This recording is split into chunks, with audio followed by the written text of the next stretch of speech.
Hello my dear student, welcome to my channel English by Richa Tiwari. और आज का ये वीडियो ये उन बच्चों के लिए है जिनकी उम्र 17 से 20 वर्ष की है और जिन्होंने अभी रिसेंटली 12th का एग्जाम क्रॉस किया है। अब हम यहाँ पर उनके पास अपॉर्चुनिटी देखते हैं कि उनके पास एयरफोर्स का एक अपॉर्चुनिटी है जो अग्निवीर के रूप से जानी जाती है, जहां पर आप नेवी और एयरफोर्स के एग्जाम्स को दे सकते हैं और अपने फ्यूचर को सिक्योर कर सकते हैं। अब बेसिकली एयरफोर्स वाई ग्रुप और एक्स ग्रुप में दो में डिवाइड होता है। तो ये है क्या, आपको इसको कैसे करना है, तो इसके लिए चलते हैं, देखते हैं। ये आपका एक पूरा पैटर्न होता है जिसमें आपकी एज जो है वो 17 से 20.1.5 होती है, लेकिन आपको ये ध्यान रखना है कि 21.5 जो है ये डेट ऑफ ज्वाइनिंग होती है। इसके अलावा आपको 12th पास होना है और ओवरऑल 50% मार्क्स होने चाहिए, इंग्लिश में 50% जरूर होने चाहिए। एंड अपार्ट फ्रॉम दैट आपका जो फिजिकल है वो 152.5 सेंटीमीटर मेल के लिए और फीमेल के लिए 152 सेंटीमीटर होती है। तो ये आपका फिजिकल के लिए है। तो आप अगर इनको बिलोंग करते हैं तो आपके पास एक बहुत अच्छी अपॉर्चुनिटी है डिफेंस में जाने के लिए।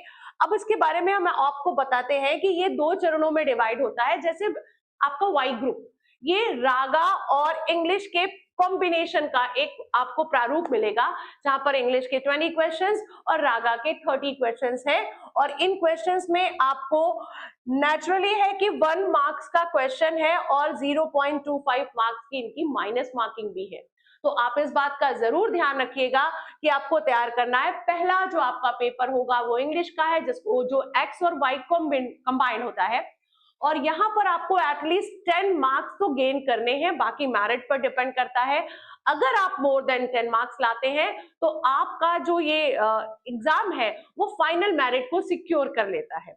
आगे देखते हैं हमें और क्या करना है। तो जैसे मैं बात करूं इसमें, तो रीजनिंग का रागा में देखिए कि रीजनिंग का पोर्शन किस तरीके से है। रीजनिंग है जो सबसे ज्यादा होगा। इसके बाद आपकी अर्थमेटिक के 5 और 6 क्वेश्चंस होंगे, जनरल नॉलेज के 4 to 5 क्वेश्चंस होंगे और जनरल साइंस के 1 to 2 क्वेश्चंस होंगे। ये आपका एक रागा का पैटर्न है। आपका इंग्लिश जो है वो सिक्योर्ड है, वो 20 मार्क्स का। तो अब आप इस तरीके से देखिए कि इंग्लिश में आपको 8 to 10 है, बट मोर देन 10 की कोशिश करिएगा। और रागा में 15 to 17 है, आप 17 को प्लस बढ़ाने की कोशिश करिएगा, क्योंकि ये आपकी फाइनल मेरिट सिक्योर करता है।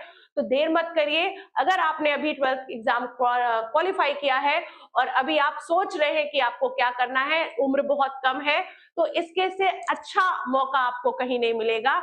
आप एक बार जाइए और अपनी एलिजिबिलिटी चेक करिए और अपने डिफेंस के लिए अपने आप को तैयार किए। जय हिंद।